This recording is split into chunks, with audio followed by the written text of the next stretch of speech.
नमस्ते विद्यार्थियों, आपकी हिंदी विषय अध्यापिका मैं किरण प्रिया आप सबका हार्दिक स्वागत करती हूँ। आज हम पढ़ेंगे कक्षा 8 की हिंदी वसंत भाग 1 का अध्याय दीवानों की हस्ती। इस अध्याय के कवि हैं भगवती चरण वर्मा। यह एक प्रकार की कविता है। इस कविता का यह दूसरा भाग है। पहले भाग में हमने पढ़ा था काव्यांश पहला और दूसरा। आज हम पढ़ेंगे काव्यांश तीसरा, चौथा, पांचवा और छठा। तो चलिए शुरू करते हैं। तीसरा अंश।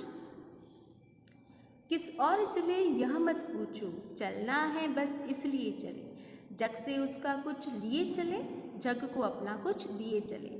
कवि ने उन दीवाने मस्त मौला रहने वाले व्यक्ति की बात की है जो अपने संसार में अपनी खुशियाँ बांटते हैं, खुद भी खुश रहते हैं और औरों को भी खुश रखने का प्रयास करते हैं। उनमें अपनी अच्छाइयाँ, अपने गुण और अपने स्वभाव की झलक दिखला देते हैं। जब लोग उनसे घुल मिल जाते हैं, उनकी आदी हो जाते हैं, तब उनसे उनका दूर होना उन्हें अच्छा नहीं लगता। इसीलिए ये कह रहे हैं कि किस और चले यह मत पूछो। उन दीवानों से ये सवाल नहीं करो कि आप अब अपने लक्ष्य में किस तरफ जाएंगे या आपके लक्ष्य का अगला पड़ाव क्या है। उनका एक ही लक्ष्य है, सिर्फ चलते जाना है। किस और जाए ये उनसे नहीं पूछे। जग से उसका कुछ लिए चले, यानी उनके दुखों को वो दूर करना चाहते हैं। जग को अपना कुछ दिए चले, यानी अपने अच्छे स्वभाव को उनमें बांटे, खुशियाँ बांटे, लोगों को हर समय खुश रहना वो सिखा सके। इस काव्य का प्रसंग क्या है कि इन पंक्तियों में कहा गया है कि दीवाने मस्त स्वभाव के होते हैं और कवि इस संसार से कुछ लेने की बात कह रहा है और देने की बात कह रहा है। क्या लेने की बात कह रहा है? लोगों के दुखों को वो ले लेगा, हरण कर लेगा, दूर कर लेगा और बदले में वो देगा क्या? खुशियाँ उनको लौटाएगा। इसकी व्याख्या कैसे लिखेंगे हम? कवि कहते हैं कि वह किस दिशा में जा रहा है और क्यों जा रहा है, उसके जीवन का लक्ष्य क्या है और कैसे वो इस कार्य को करेगा, उनसे ये सवाल नहीं पूछो। क्योंकि उन्हें यानी दीवाने कह रहे हैं कि हमें तो मात्र गति करनी है, बस अपने कार्य को लगातार करते जाना है, इसलिए हम आगे की ओर बस बढ़ते ही चले जा रहे हैं। हम इस संसार में उसकी कुछ चीज़ें जैसे उनकी आदतें, उनका स्वभाव, उनके गुणों को ग्रहण कर लेते हैं और उनकी अच्छाई से हम खुद भी खुश रहना सीख जाते हैं। इस संसार को अपने कुछ गुण देकर हम तो अपने पथ पर आगे बढ़ते जा रहे हैं। कहने का मतलब उनके जीवन का लक्ष्य क्या है कि वो औरों में खुशियाँ बांटेंगे, लोगों को खुश रहना सिखाएंगे और फिर आगे की ओर बढ़ेंगे ताकि वो जगत के हर एक इंसान में ये आदत, ये स्वभाव डाल सके। कवि के कहने का अभिप्राय यह है कि संसार में जो भी आया है उसे एक न एक दिन तो जाना ही है, यानी जिसने जन्म लिया है उसकी मृत्यु तो तय है, निश्चित है। इसलिए हमें इस संसार में, इस जीवन में सुख और दुख दोनों चीज़ें मिलेगी।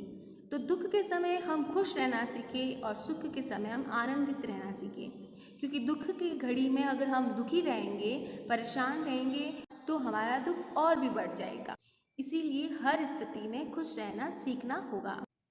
लेकिन इस संसार से कुछ सीखना, संसार से कुछ ग्रहण करना और संसार को कुछ देकर जाना है, उनका यह परम लक्ष्य है। यह तो ऐसे दीवाने किस्म के लोगों का काम है। उनका कहना है कि उन्हें इससे खुशी मिलती है तो कभी कभी उन्हें इनका दुख भी होता है, उनकी आंखों में आंसू भी आ जाते हैं। ये समय कब होता है? जब ऐसे अच्छे लोगों से हम दूर हो जाते हैं। इस पंक्ति में क्या बात विशेष है? कवि ने संसार से कुछ सीखने और सिखाने की बात का सुंदर वर्णन किया है। भाषा कैसी है? सरल, सहज और प्रभावमयी है। काव्यांश कैसा है? शैली कैसी काव्यांश की? प्रश्न वाली शैली है, यानी प्रश्न पूछकर हमें बात समझाई गई है। दीवानों के मनमौजी स्वभाव का भी वर्णन हम देखते हैं। दो बात कही, दो बात सुनी, कुछ हंसे और फिर कुछ रोए, छक्कर सुख दुख के घूंटों को हम एक भाव से पिए चले। इसका संदर्भ कैसे लिखेंगे? प्रस्तुत पद्यांश हमारी पाठ्य पुस्तक वसंत, किताब का नाम, कविता का नाम क्या है? दीवानों की हस्ती से लिया गया है और कवि कौन है? इसके रचयिता भगवती चरण वर्मा जी हैं। इसके प्रसंग में क्या बात कही है कि ये पद्यांश जिसमें दीवानों द्वारा सुख दुख समान रूप में अपनाने की बात कही है, यानी सुख और दुख जो भी मिले हमें उसे बराबर समझकर अपनाना आना चाहिए। वे देश के सभी लोगों से समान भाव रखते हैं, उनका किसी से भी कोई भेदभाव नहीं है। व्याख्या कैसे करेंगे? हम लिखेंगे कि कवि कहते हैं कि हमने लोगों को अपनी कुछ बातें कही हैं और लोगों की कुछ बातों को सुना है। हमारी बातों से कुछ लोग हंसे हैं और उनकी बातों को सुनकर हम रोए हैं। यानी कुछ लोग ऐसे हैं जो मेरी बात को मान जाते हैं तो वो तो अपने जीवन में खुश रहते हैं और उनको जीवन जीने का ढंग आ जाता है, लेकिन कुछ लोग होते हैं जो इस बात पर हंसते हैं, उसका मजाक उड़ाते हैं, तो उनकी बातों पर हमें थोड़ा सा खेद है कि वो इस बात को अच्छा नहीं समझ पा रहे। हमारी बातों से कई लोगों को प्रसन्नता हुई और कुछ लोग जो हैं वो उनकी बातों से थोड़ा परेशान हैं, तो लोगों की बातों से हमको पीड़ा भी पहुंची है। कवि कहता है कि हम सुख और दुख के घूंटों से तृप्त होकर अपने हृदय पटल पर एकमात्र भाव लिए हुए हम दीवाने आगे की ओर बढ़ रहे हैं। यानी जीवन में सुख और दुख जो दो चीज़ें हमें मिलती है, हमें उन्हें स्वीकार करना आना चाहिए। यानी खुशी के समय और गम के समय दोनों को ही हमें समान भाव से अपना लेना चाहिए। इस प्रकार से हमें जीवन का ये ढंग सीखना बहुत ही ज़रूरी है। आगे कवि कहते हैं कि हमारे लिए सुख और दुख दोनों एक समान हैं। यदि हम सुख और दुख को एक समान माने तो हमारे जीवन में कभी भी निराशा नहीं आएगी। काव्यगत विशेषता क्या है कि दीवानों की जो सामाजिक भावना है वो यहाँ पर दिखाई गई है। भाषा सरल, सहज और भावों के अनुकूल है। अगली पंक्ति है, हम भिखमंगों की दुनिया में स्वच्छंद लुटाकर प्यार चले, हम एक निशानी सी उड़ पर ले असफलता का भार चले। यहाँ संदर्भ में हम वही बात कहेंगे कि किताब है वसंत, कविता का नाम है दीवानों की हस्ती और कवि है भगवती चरण वर्मा जी। इसके प्रसंग में यानी विषय क्या है इस पंक्ति का कि प्रस्तुत पद्यांश में कवि ने स्वच्छंद रूप से प्यार लुटाने की बात की है। यानी आप जितना चाहो, जितना सामर्थ्य, लोगों से प्रेम करो, उनके साथ प्यार से व्यवहार करो। इसकी व्याख्या कैसे लिखेंगे? कवि कहते हैं कि हम दीवाने भिखारियों की इस दुनिया में स्वच्छंद भाव से अपना प्यार लुटाकर चल रहे हैं। यानी अपनी इच्छा से, फ्रीडम से, खुश रहकर, स्वतंत्रता से कोई भी बंधन हमारे इस लक्ष्य में नहीं है। इसलिए हम स्वतंत्र भाव से लोगों में प्यार बांट रहे हैं। अर्थात जो दीवाने होते हैं उनका स्वभाव ही इस ढंग का हो जाता है। वे किसी असहाय पर भी अपना प्यार निछावर कर ही देते हैं। हम बिना किसी भेदभाव और स्वार्थ के अपने प्रेम को सभी में समान रूप से लुटाते और बांटते आगे बढ़ते जा रहे हैं। हम अपने दिलों पर निराशा और हताशा का भाव निशानी लिए चल रहे हैं। कवि का कहने का अर्थ है कि ये दीवाने स्वभाव के लोग जो अपना जीवन मस्त मौला बिताते हैं, वे खुद भी खुश रहते हैं और औरों को भी खुश रहने की सलाह देते हैं। वे कहते हैं कि इस जीवन में सुख और दुख दोनों समान हैं, उनको समान समझकर स्वीकार कर लेना चाहिए और जो समय हम इस जीवन में मिला है उसे खुशियाँ बांटकर, लोगों से प्रेम पूर्वक व्यवहार करके हमें आगे बढ़ना चाहिए। किसी प्रकार की कोई दिल में ठेस या कोई पीड़ा हमारे मन में नहीं रखनी चाहिए। यानी जो लोग इस तरह से हताश रहेंगे, निराश रहेंगे, तो उनका जीवन दुखमय बीतेगा। वे लोगों को खुश देखकर स्वयं उनके दुख को उठा लेना चाहते हैं। इसीलिए कहा है कि वे अपने दिल पर निराशा और हताशा का भाव उनकी निशानी लिए चलते रहे। हम निराशा और हताशा के रूप में असफलता को बटोरे जा रहे हैं। कवि का कहना है कि दीवाने लोग रोजमर्रा के जीवन की असफलता को निशानी की तरह सीने से लगाए हुए हैं। अर्थात कवि ये कहना चाहते हैं कि हम अपने जीवन में कोई भी कार्य करें, अगर हमें उसमें निराशा हो, हम असफल हो जाए, तो भी हमें उसे स्वीकार कर ही लेना चाहिए, क्योंकि आज अगर हम असफल हैं तो उससे ही हम सीखकर अगले पड़ाव में सफल जरूर होंगे। इसकी काव्यगत विशेषता क्या है? पंक्ति में आया है एक निशानी सी उड़ पर। इस पंक्ति में हम कहेंगे कौन सा अलंकार है? उपमा अलंकार। कवि ने सभी से स्वच्छंद रूप से प्यार लौटाने की बात कही है। भाषा सरल, सहज और भावों के अनुरूप है। अब अपना और पराया क्या, आबाद रहे रुकने वाले, हम स्वयं बंधे थे और स्वयं हम अपने बंधन तोड़ चले। यहाँ कवि संदर्भ में कहते हैं,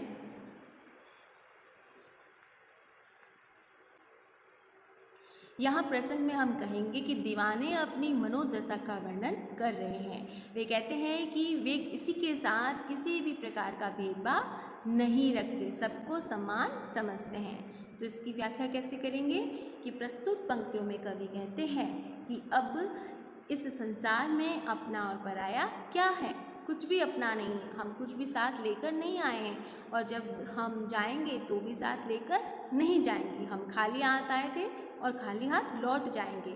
हम यहाँ जन्म लेने के बाद मेरा तेरा इस तरह से भेदभाव की नीति करते हैं, तो ये भावना अब हमें मन से समाप्त कर देनी चाहिए, हमारे मन में नहीं रखनी चाहिए। कवि अब जग में रहने और रुकने वाले लोगों को खुश रखने की बात कह रहा है, यानी अपने जीवन में खुश रहने का यही एक तरीका है।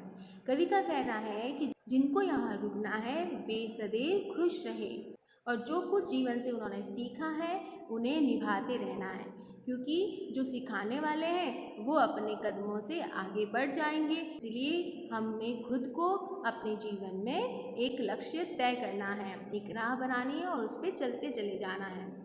यहाँ कवि की थोड़ी सी विरोधाभास नीति समझ में आती है।